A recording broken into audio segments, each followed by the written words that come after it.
प्रभु यीशु मसीह के नाम में आप सबको जय मसीह की। आपने हमारे गलातियों के अध्ययन के पहले के वीडियोस आपने देखे, आपने हमें बताया कि आपको कैसे लगे। इन सब बातों के लिए हम आपका धन्यवाद करते हैं। हम गलातियों की पत्री के तीसरे पार्ट को लेकर भी आपके बीच में हैं और आज हम गलातियों की पत्री उसके पहले अध्याय के 11 से लेकर 24 पद को हम लोग देखेंगे। मैं आपसे चाहूंगा कि आप यहीं पर वीडियो को पॉज करें और अपनी बाइबल लें। आप गलातियों की पत्री पहला अध्याय उसके 11 पद से लेकर 24 पद को पढ़ें। आपके पास बाइबल है तो आप उसे निकाल कर पढ़ सकते हैं, या फिर आप अपने फोन में भी बाइबल को खोलकर आप उसे पढ़ सकते हैं। जब आप बाइबल पढ़ लें, उस पूरे भाग को पढ़ लें, उसके बाद फिर से आप इस वीडियो को स्टार्ट करें और आगे के भाग को सुनना जारी रखें। गलातियों की पत्री पहला अध्याय उसके 11 पद से जब हम पढ़ते हैं तो हमें ये जानना जरूरी है कि हमने उसके पहले भाग और उसके दूसरे भाग में क्या देखा था। हमने पहले भाग में देखा था कि शाऊल, जिसे प्रभु यीशु मसीह ने चुना और उसका मन परिवर्तन हुआ जब वो मसीहों को सताने के लिए दमिश्क जा रहा था। वहां पर प्रभु यीशु मसीह का प्रकाश उसके जीवन में आता है और वो प्रभु यीशु मसीह के लिए अपने जीवन को समर्पित कर देता है। और फिर हमने देखा था कि उसने अपनी पहली मिशनरी यात्रा के दौरान गलातियों के क्षेत्र में कई कलीसियाओं की स्थापना की थी, उन्हें सुसमाचार सुनाया था और उन्हें बताया था कि कैसे यीशु मसीह उनके जीवन में उनके पापों की क्षमा को लेकर आया।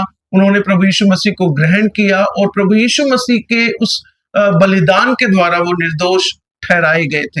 लेकिन जैसे ही पौलुस उस स्थान से, गलातिया के उस क्षेत्र से निकलता है और आगे की सेवाओं के लिए वो जाता है, तो कुछ झूठे शिक्षक जो यहूदी मत को रखते थे वो आकर उस कलीसिया के लोगों को भरमाना शुरू कर देते हैं। वो कलीसिया के लोगों को गलत गलत बातें सिखाना शुरू कर देते हैं। वो ये सिखाना शुरू कर देते हैं कि पौलुस तो सच्चा प्रेरित नहीं है, पौलुस प्रभु यीशु मसीह के साथ में नहीं रहा, पौलुस का सुसमाचार सच्चा सुसमाचार नहीं है, पौलुस के पास सुसमाचार का अधिकार नहीं है, पौलुस का सुसमाचार अधिकार वाला सुसमाचार नहीं है। ऐसी कई बातों को वे आकर पौलुस के विरुद्ध वो गलातियों के लोगों को सिखाना शुरू कर देते हैं।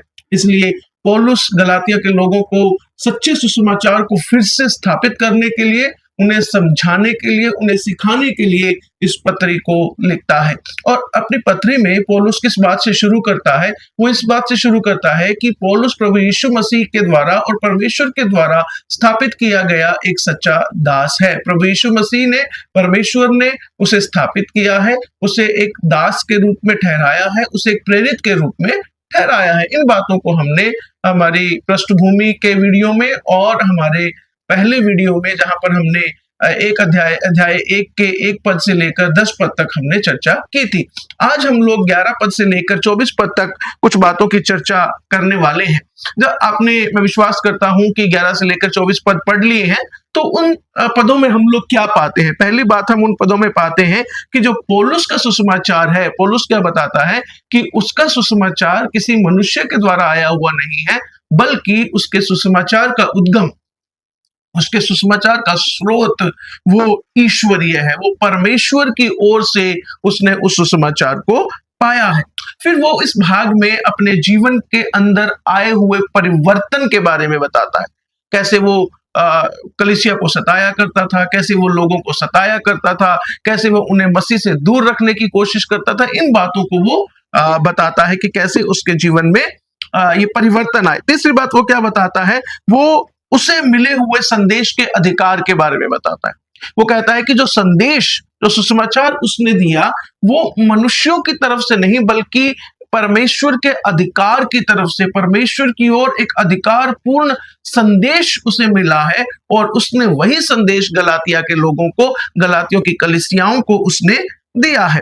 और वो फिर बताता है कि उसका पिछला जीवन कैसे था, एक यहूदी के रूप में और कलीसिया को सताने वाले के रूप में, कि कैसे वो जोश से भरा हुआ था, कैसे उसके अंदर जील थी कि वो कलीसिया को सताए, और कैसे यहूदी धर्म को लेकर वो कितना उत्साही था, इस बात को वो बताता है। अपने मन परिवर्तन के बारे में बताता है, उस अनुभव के बारे में बताता है जो उसे प्रभु यीशु मसीह के द्वारा मिला। और फिर अपनी यात्राओं के बारे में भी बताता है, किस प्रकार उसने यात्राएं की, कहां-कहां वो गया, और साथ ही दूसरे प्रेरितों के साथ अपनी मुलाकात के बारे में भी बताता है। पर आज हम इन सब बातों को यदि एक निचोड़ निकालेंगे, इन सब बातों का यदि हम एक सार निकालेंगे, तो हम 4 बातों के ऊपर आज डिस्कस करने वाले हैं। मैं आपका ज्यादा समय नहीं लूंगा, हम जल्दी से इन 4 बातों के ऊपर डिस्कस करेंगे। सबसे पहली बात, उसके द्वारा सुनाया गया सुसमाचार परमेश्वर की ओर से आया है। पहली मुख्य बात वो क्या कहता है उसके 11 और 12 पद में, कि जो सुसमाचार उसने सुनाया है, जो संदेश उसने सुनाया है, वो उसे परमेश्वर की ओर से मिला है, परमेश्वर के द्वारा उसे मिला है। तो पढ़ते हम 11 पद और 12 पद को। हे भाइयों, मैं तुम्हें बताए देता हूं कि जो सुसमाचार मैंने सुनाया है वो मनुष्य का नहीं, क्योंकि वो मुझे मनुष्य की ओर से नहीं पहुंचा और ना मुझे सिखाया गया, पर यीशु मसीह के प्रकाशन से मिला। अब वो क्या बताता है? वो बताता है कि जो सुसमाचार, जो संदेश उसने गलातिया के लोगों को दिया, जो संदेश उसने गलातिया के लोगों को सुनाया, वो मनुष्यों की ओर से नहीं मिला, बल्कि प्रभु यीशु मसीह के प्रकाशन की ओर से मिला है। और इसका लक्ष्य क्या है? इसका लक्ष्य है प्रभु यीशु मसीह को, परमेश्वर को प्रसन्न करना। उसका सुसमाचार मनुष्यों की ओर से नहीं है। पौलुस के द्वारा हम जो सुसमाचार को सुनते हैं, वो कहता है वो मनुष्यों की ओर से नहीं मिला है, वो उसे प्रकाशन की ओर से मिला है, और इसका लक्ष्य है परमेश्वर को प्रसन्न करना। जब हम गलातियों की पत्री को पढ़ते हैं तो हम इस बात से आश्वस्त हो सकते हैं कि जो बातें पौलुस ने गलातिया की पत्री के अंदर लिखी है, जो गलातियों की पत्री के अंदर लिखी है, और जो बातें उसने अन्य कलीसियाओं को सिखाई हैं, वो मनुष्य के द्वारा गढ़ी हुई बातें नहीं हैं, वो मनुष्यों के द्वारा लिखी हुई बातें नहीं हैं। जैसे कि पौलुस दूसरा तीमुथियुस 3:16 में कहता है कि संपूर्ण पवित्र शास्त्र परमेश्वर की प्रेरणा से रचा गया है, वैसे ही ये बातें भी परमेश्वर की प्रेरणा के द्वारा रची गई हैं। दूसरी बात वो क्या कहता है? दूसरी बात वो कहता है अपने पुराने जीवन के बारे में कुछ बातों को वो बताता है। पुराने जीवन के बारे में 13 और 14 पद में वो अपने पुराने जीवन के बारे में बताता है। वो कहता है यहूदी मत में जो मेरा चाल चलन था उसके विषय में तुम सुन चुके हो कि मैं परमेश्वर की कलीसिया को बहुत ही सताता और नष्ट करता था, और अपने बहुत से जाति वालों से जो मेरी अवस्था के थे यहूदी मत में अधिक बढ़ता जाता था, और अपने बाप दादाओं की परंपराओं के लिए बहुत ही उत्साही था। पौलुस बताता है कि जब वो यहूदी मत में था, जब वो उसी परंपराओं का पालन कर रहा था, तो कितना जोश से भरा हुआ था, अपने बाप दादाओं की परंपराओं को वो मानता था और किसी भी तरह से उनसे चूकता नहीं था, और अपने इसी जोश में आकर वो कलीसिया को सताया भी करता था। आप जानते हैं जब पौलुस का मन परिवर्तन हुआ तब भी वो कलीसिया को सताने जा रहा था। हम स्तिफनुस के सताव में, स्तिफनुस के पथराव के समय में भी पौलुस को वहां पर खड़ा हुआ देखते हैं। जब उसका नाम शाऊल था उसमें भी वो शामिल था। तो इस प्रकार वो बताता है कि उसका पुराना जीवन कैसा था, वो यहूदी मत में कैसे जीवन जी रहा था, कैसे वो कलीसिया को सताया करता था, कैसे वो अपने यहूदी परंपराओं में और अपने बाप दादाओं की परंपराओं में कितना जोश से भरा हुआ वो था। तो अपने पुराने जीवन के बारे में वो वहां पर 13 और 14 पद में बताता है।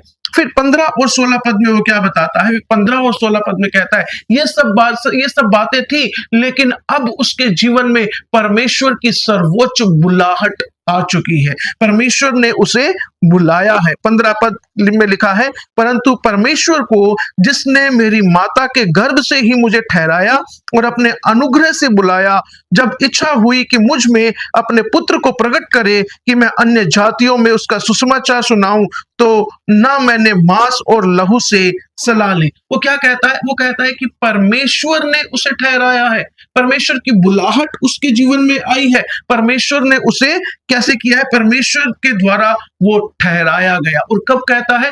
माता के गर्भ में आने से पहले ही।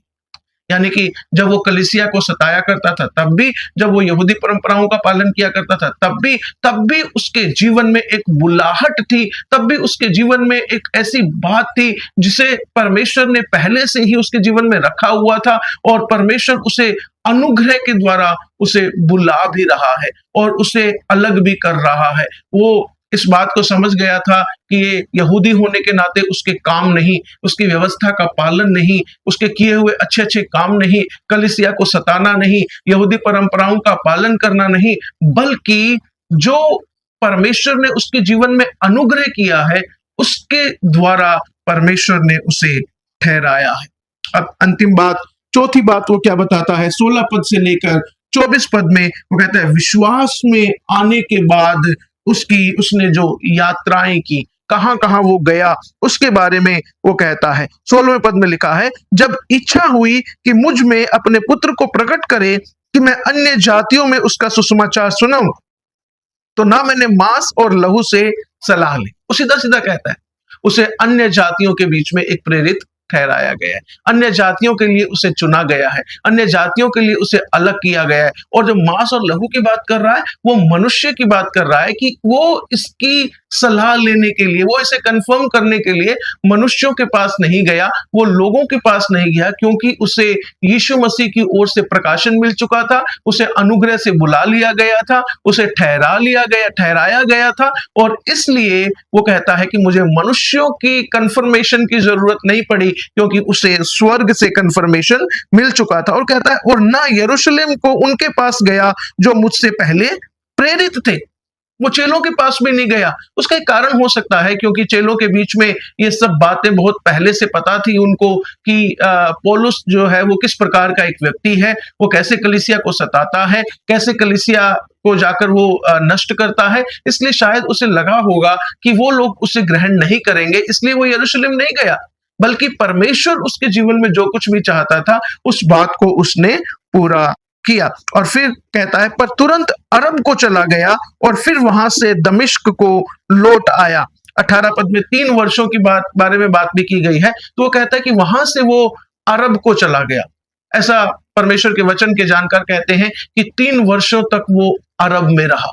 अरब में उसने क्या किया? उसने परमेश्वर के वचन का अध्ययन किया। उसने प्रभु यीशु मसीह के माध्यम से, प्रभु यीशु मसीह के को ध्यान में रखते हुए, प्रभु यीशु मसीह को मसीहा के रूप में देखते हुए परमेश्वर के वचन का अध्ययन किया। और इसीलिए हम पाते हैं जब वो इफिसियों को पत्र लिखता है, जब वो थिस्सलुनीकियों को पत्र लिखता है, जब वो कुरिन्थियों को पत्र लिखता है, जब वो रोमियो को पत्र लिखता है, जब वो तीमुथियुस को पत्र लिखता है, तो परमेश्वर के साथ उस बिताए हुए समय में जो मनन उसने किया था, उससे जो परमेश्वर ने प्रकाशन उसके जीवन में दिए थे, उन प्रकाशनों को वो उन कलीसियाओं को लिखता है और उन कलीसियाओं की बहुत सी समस्याओं को वो सुलझाता भी है। पौलुस ऐसे ही अपने विश्वास में आने के तुरंत बाद ही सेवा में नहीं निकल गया था, बल्कि उसने 3 वर्ष परमेश्वर की उपस्थिति में, अरब के स्थान में, परमेश्वर के वचन को जानते हुए, परमेश्वर के साथ एक संगति रखते हुए, परमेश्वर के साथ एक संबंध को स्थापित करते हुए बिताए थे। और उन बातों को और उन चीजों को हम उसकी पत्रियों में भी देखते हैं। फिर वो सीरिया और किलिकिया को गया। वो कहता है अन्य प्रेरित उससे अनजान थे। कैफा यानी पतरस के साथ उसने समय को बिताया। उसने याकूब के साथ, प्रभु के भाई याकूब के साथ समय को बिताया। लेकिन एक बात वहां पर लास्ट में लिखी हुई है, उस पर मैं आपका ध्यान लेकर जाना चाहता हूं, फिर हम यही समाप्त करेंगे। 22 पद में लिखा है पर यहूदिया की कलीसियाओं ने जो मसीह में थी मेरा मुंह कभी नहीं देखा था, परंतु यही सुना करती थी कि जो हमें पहले सताता था वो अब उसी विश्वास का सुसमाचार सुनाता है जिसे पहले नष्ट करता था, और वे मेरे विषय में परमेश्वर की महिमा करती थी। परमेश्वर का धन्यवाद। कितनी अच्छी एक गवाही पौलुस की वहां पर बनी। पहले वो क्या किया करता था? पहले कलीसिया को सताया करता था, पहले कलीसिया को मारा करता था, लेकिन परमेश्वर का अनुग्रह जब उसके जीवन में हुआ, परमेश्वर का काम जब उसके जीवन में हुआ, तो वही कलीसियाएं अब क्या करती हैं? परमेश्वर की महिमा करती हैं, क्योंकि उसी के द्वारा, जिसके द्वारा कलीसियाओं का नाश हुआ, उसी के द्वारा कलीसिया की वृद्धि हुई, उसी के द्वारा कलीसिया की बढ़ोतरी हुई। तो किन बातों के बारे में हमने आज देखा यहाँ पर गलातियों की पत्री पहला अध्याय उसके 11 से लेकर 24 पद में पौलुस फिर से इस बात को बताता है कि जो सुसमाचार उसने सुनाया है, जो परमेश्वर की बातें उसने बताई हैं, वो उसने मनुष्यों के द्वारा प्राप्त नहीं की, बल्कि ईश्वरीय प्रकाशन से उसे वो मिला है। इसलिए उसका सुसमाचार सच्चा है। और जो लोग झूठे आकर गलत सुसमाचार सुनाते हैं, उनका विश्वास नहीं उन्हें करना है, क्योंकि उनका सुसमाचार परमेश्वर की ओर से नहीं है, वो मनुष्यों की ओर से है। लेकिन पौलुस का सुसमाचार परमेश्वर की ओर से है। फिर पौलुस का पुराना जीवन, पौलुस अपने पुराने जीवन के बारे में बताता है। वो कहता है कि अगर मुझे मनुष्यों की रीति पर ही चलना था, तो मैं पहले भी चल सकता था और मैं चला भी करता था। मुझे बहुत सम्मान भी मिलता था, मुझे बहुत आदर भी मिलता था, मेरा एक अधिकार भी था। लेकिन उसने वो सब छोड़ दिया, अपने पुराने जीवन को उसने छोड़ दिया। और फिर वो कहता है कि उसके जीवन में उसे एक सर्वोच्च बुलाहट मिली। परमेश्वर ने उसे बुलाया, परमेश्वर ने उसे ठहराया, उस पर अनुग्रह किया, उसे अनुग्रह करके उसे बुलाया और अन्य जातियों के बीच में सुसमाचार सुनाने का काम उसे दिया। और फिर 3 वर्ष परमेश्वर के वचन का अध्ययन करने के बाद वो यरूशलेम को जाता है, प्रेरितों से मिलता है, उनके साथ संगति करता है, उनके साथ और वहां की कलीसियाएं भी पौलुस के कारण परमेश्वर की महिमा करती हैं। मैं विश्वास करता हूं कि आपको आज का ये भाग भी पसंद आएगा और आप परमेश्वर के वचन की गहराई को और अधिक समझ पाएंगे। आपके लिए हम परमेश्वर का धन्यवाद करते हैं कि आप परमेश्वर के वचन को सीखना और समझना चाहते हैं। हमारे लिए निरंतर प्रार्थना करें कि हम परमेश्वर के वचन की गहराई को और आप लोगों तक पहुंचाते रहें। हम अगले वीडियो में मिलेंगे और अगले भाग को हम भी परमेश्वर के वचन के गलातियों की पत्री के अगले भाग को भी हम लोग गहराई से देखने की कोशिश करेंगे। परमेश्वर आपको बहुत आशीष दे, बहुत आशीष दे। बहुत बहुत धन्यवाद। जय मसीह।